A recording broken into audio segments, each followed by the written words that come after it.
L'argument selon lequel la téléphonie mobile permet aux petits exploitants agricoles d'obtenir de meilleurs prix de marché repose sur deux idées centrales. La première idée renvoie au fait que le mobile renforce le pouvoir de négociation. La seconde idée tient aussi au fait que le mobile améliore leur capacité à réaliser des arbitrages marchands. Donc, dans mon article et en m'appuyant sur les données de l'enquête, je mets en avant un certain nombre de facteurs qui conduisent à remettre en question ces deux idées-là. Donc, notamment, c'est la faiblesse des ressources économiques des riziculteurs.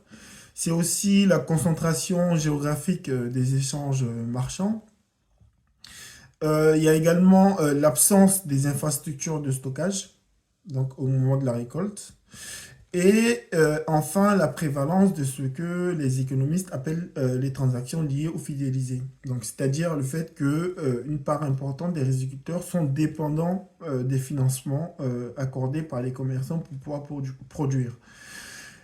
Et donc, finalement, ce que j'essaie de montrer dans cet article, c'est que la question de l'amélioration de la situation économique des agriculteurs ne repose pas seulement sur des considérations en termes d'accès à l'information, en termes technologiques ou numériques, mais tient aussi à un certain nombre de facteurs socio-économiques qui structurent leur production et les échanges. Donc je considère cet article comme...